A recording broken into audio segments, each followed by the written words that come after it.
Hello, my little ravens, and welcome back to a Pagan Rants on Chilling Adventures of Sabrina, Chapter 9, The Returned Man. First of all, I want to apologize for the sporadic nature of my uploading, because at the moment I'm getting very, very close to being in the time of exams and essays and coursework and mandatory presentations that are 20% of your grade. So yay, uni life! So yeah, that's basically the reason why at the moment I'm a little bit more iffy with uploading. So thank you so much for all of your patience and trying to at least understand this, because this series is horrific. Sometimes uni life is horrific, and it requires a lot of patience. So we're almost there. We're literally almost there, and I can finally start on another series that I want to do. So yay! And we are starting off with Sabrina probably realizing that she fucked up. Why? Because Tommy has not started to talk or has not started to eat yet. As you probably remember from chapter 8, or don't, since this series is horrific and not worth remembering, Sabrina stupidly decided to use necromancy, one of the darkest and most dangerous arts in witchcraft, both in fiction and in non-fiction, not to mention bloody forbidden and against every possible ounce of the Wiccan read that we are required to know. Sorry, no pagan, no too much pagan ranting. Bad Raven. Okay. So yeah, I think we've started off with an oh shit, here we go again. Brother's not freaking back, Harvey. He's practically a zombie. Sorry, I had to do that. So, after a perfectly normal scene, between Aunt Hilda and Ambrose, who is going to start his first day at the Church of Knights rip-off Hogwarts very soon, we skip to a very dubious scene of a very twisted form of BDSM, probably. I think that's what they were going for, quite frankly. I don't want to know, or even dread to know, what they're going to rip into next, since they practically made a fool of themselves with regards to Christianity and to Wicca. So now I think they're ripping into BDSM, called Penance of the Flesh, apparently, which is a form of an inverted commas satanic confession. They say they are not like the religion that follows the so-called false gods, yet they do the exact same freaking things! And once more, they seem to think there's a difference between a witch and a human. Witches are simply humans who have harnessed their natural and by Gaian given right, and I don't know how to say this without sounding like a complete idiot. It's basically utilizing your own personal power. That's basically what it is. There's no difference in either anatomy or DNA between a witch and a human. That's why there were so many people falsely accused of witchcraft during the 1692 witch trials, for crying out loud. Come on, people. Think! Mostly to do with witches' sexual habits, that they were polyamorous and monogamy was just for mortals. I mean,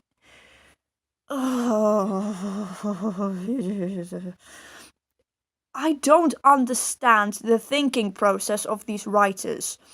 I'm starting to think they are Christian, maybe in belief, maybe even atheist, or maybe they just don't know the difference between what is real witchcraft and what is clearly Hollywood. I know this is a series, I know this is meant to entertain, but there has to be a level of integrity, and right now, this entire series should just be dumped in the nearest dumpster and forgotten. Which is partially happy why I am not completely and utterly popular yet, because this series is horrific. It's so horrific. I don't even like the fact that I even thought of giving this thing attention in the first place. It should have just been left in the dark recesses of Netflix. But quite frankly, people need to be educated before they start getting the wrong ideas. This is not Sabrina. It never will be Sabrina. Let's just get through this shit. I have work to do. Let's go. And we're back to Ambrose giving Sabrina a good knock on the head and a good old dose of reality check. He's starting to ask the question that every single person from the moment that they heard started to think, is Tommy actually starting to behave like himself? Answer, from the very moment we found out, no, he's not. And as we all suspected, because we're not idiots, Ambrose starts to panic as soon as Sabrina tells him Tommy is not eating. Of course he's not eating, he probably had brains on the way out. Anyway, and we're on to problem number 2. Do you remember who was sacrificed? Little Miss Agatha. Well, we're about to see that Sabrina really done goofed. Agatha, after all of them prayed to Satan before bedtime like good satanic little witches, you little shits, that's typical Christian behavior. Anyway, she starts retching up gravel. Not just dirt, gravel. Naturally, because Sabrina was the one who did the necromancy, the witches enlist the help of Nicholas, the witch that she'll probably listen to astral project to visit Sabrina in order to try and figure out what the hell is wrong with Agatha. Naturally, before the conversation starts, those eerie, spooky, very, very cute little psychopoms start to arrive, so that's an obvious telltale sign that he is astral projecting. Naturally, instead of actually maybe considering thinking about the repercussions of what she did, she decides to let her little familiar Salem go on guard duty, or should we say zombie Tommy duty. And of course this series is trying to show that only Sabrina can understand what the hell Salem is saying. Ugh, I still can't believe that's the mechanic they went with. I mean, for crying out loud, anyone who knows Sabrina wants a talking freaking Salem that everyone can hear. I mean, the scene where Harvey tries to make Tommy remember certain things by showing us photographs is literally the point where he should have been asking, what is wrong with him? He's playing with the mirror, he doesn't recognize his own reflection, he doesn't recognize any of the photographs that he's showing. At this point, if it was my sister, who I know very well, I would be asking myself, what the hell is wrong with her, because this is not natural. This is not trauma anymore. I have been through trauma. I've seen people in trauma. People like that don't act the way that Tommy does. And Harvey, if he had even half a brain, should have recognized this. Okay, so we have a little intermission with Susie and her little ghost ancestor subplot going on before finally we get to the crux of the matter. Basically, the bodies of the miners have been recovered from the mine and have called the Spellman Sisters mortuary to let them know that they found the bodies and want them to take care of the poor dears, as Aunt Hilda calls them. And apparently, almost all of the bodies were recovered. One missing, I'm assuming. Huh. I have noticed that Aunt Zelda seems to be able to read. Correct me if I'm wrong, people who know this language. It's either Cantonese or Mandarin. I'm very, very sorry. I'm really bad with Asian languages. I've tried to learn Mandarin when I was in secondary school, but I'm afraid that A, I wasn't wired for Mandarin, and B, that lesson was during lunch. I'm so not repeating that. And it turns out now that most of Greendale has discovered that Harvey is actually alive. Well, Tommy, Harvey, same thing at this point. I'm that tired. Anyway, Roz actually delivers the blow that I think we've all been expecting. She had this weird dream where it was snowing, and all these people were around her, and she could hear babies crying and the sounds of what was probably torment or sadness, or maybe even an eerie melancholy. And naturally, she also hears the hounds of earth, the hounds of hell, and I think it was also the hounds of heaven, I think it was. Anyway, I don't pay too much attention to what they're saying, it's all mumbo jumbo to me. And what she saw eventually was these dogs tearing Tommy's body asunder. I think I may have accidentally messed up visions, but hey. Oh, this is how done I am with this series. I'm so sorry.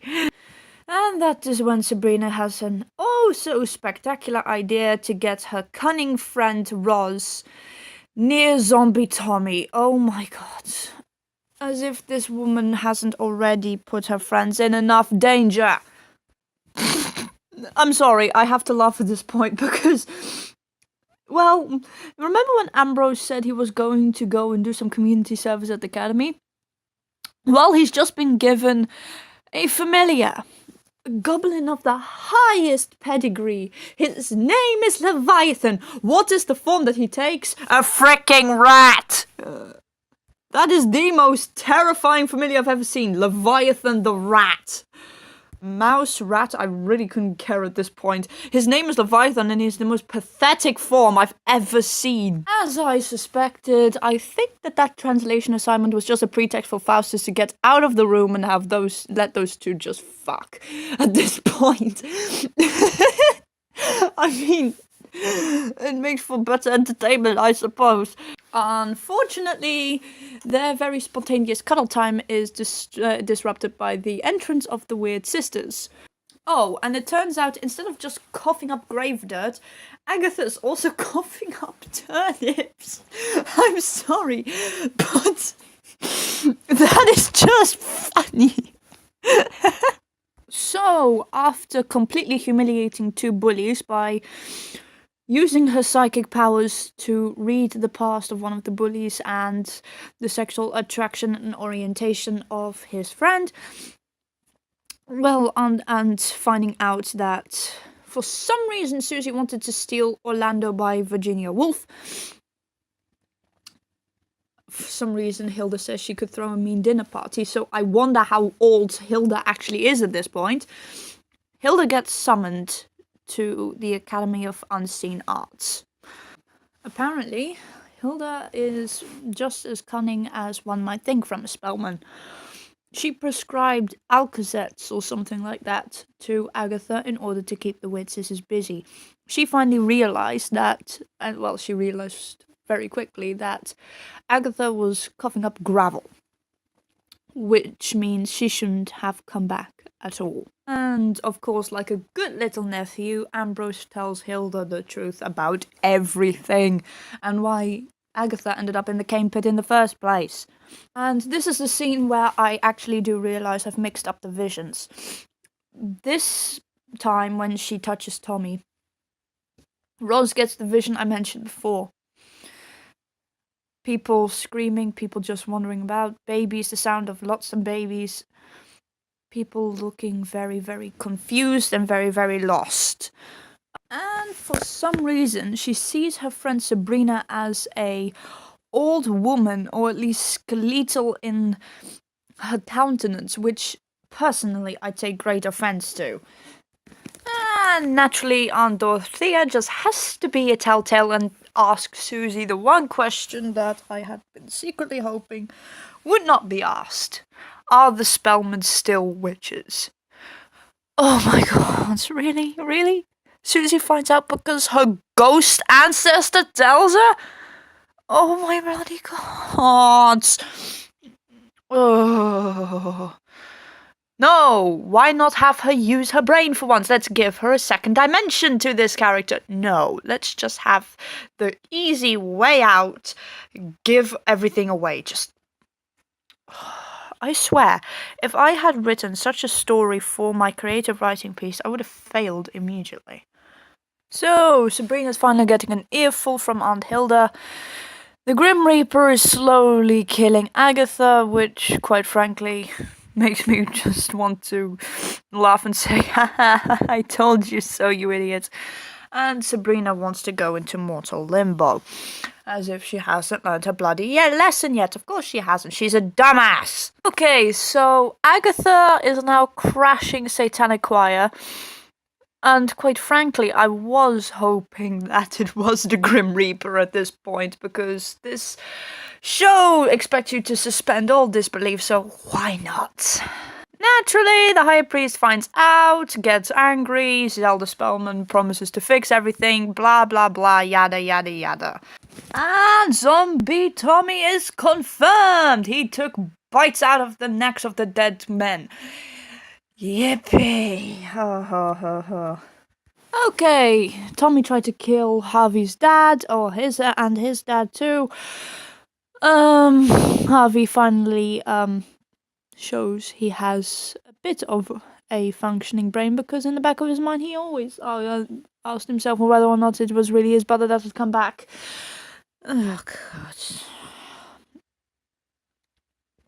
Why is it that nobody ever writes a character who knows what they're doing, who can see what is normal and what isn't, who thinks before they act? It's not that difficult. More Spellman drama. Zelda and Sabrina at each other's throats, and Sabrina, quite frankly, being utterly abhorrent to the aunt who has spent her entire life, 16 years of her life, trying to raise a girl who has been obstinate and, in her eyes, disobedient. Quite frankly, I think Aunt Zelda deserves flowers instead of all of this nonsense. So, Sabrina goes to see Lilith. Lilith warns her of the dangers in limbo. The slightest mistake could cost her and Tommy's soul, and that she has to be aware of this being known as the Soul Eater. Quite frankly, this part is the only part of the episode that I can tolerate just listening to. Anyway, Aunt Hilda stops Zelda from flagellating herself. Actually, it was one of the only moments that I actually truly felt empathy for Aunt Zelda and thought about what she went through in order to raise Sabrina. To be perfectly honest, I think this moment came way too late in the series. This should have been done a whole lot earlier to make these characters a bit more bearable. Because we're now at the 9th episode. It's way too late for this. Now, Dorcas is way too happy about getting the assignment from the High Priest to kill Thomas Kinkle. She and Prudence go to Harvey's house. How they managed to get the bloody address, I have no idea, because they were never even near Harvey's place, so they shouldn't theoretically and logically know where they live. So there's another thing that the series wants you to suspend your disbelief in. Fortunately, Nicholas, being the smart, logical witch and quite heroic, chivalrous witch, if I may say so, stops them right in the tracks with an old witch-catching spell by hammering needles in the footprints of a witch. Now, is this an actual trick? I wouldn't know. I don't practice dark magic, but since the spellcasting trim and the manner of spellcasting is sort of accurate, I wouldn't be surprised if it's actually an old trick that Christians thought witches used. So let's continue. I like the little detail when Sabrina is opening the portal and in the background you see Lilith showing her true colors. As soon as you hear the screaming and the shouting of those in limbo, she smiles as if it's the greatest ecstasy she's ever heard. Then when Sabrina turns around, she quickly just goes back to normal. I think that's an amazing detail. And while she's in limbo, Sabrina comes face to face with her dear old mama, dearest Diana. Turns out somebody may have either concealed or lied to Sabrina about what actually happened regarding her baptism, both in the Christian church and in the satanic one. Because Diana says they took my baby after the baptism. Don't hold your hats on this, guys, because they're not going to come back to this. She does find Tommy in the end. Unfortunately, just don't get attached, because just at the last flipping minute, the Soul Eater gets him. Just at the last minute. And that was actually one of the only times I was genuinely angry at the series for something other than poor character building, insulting use of Wicca, and just the amount of insults thrown at witches in general. That was genuinely one of the only times I actually thought, come on, Tommy, get out of there, come on.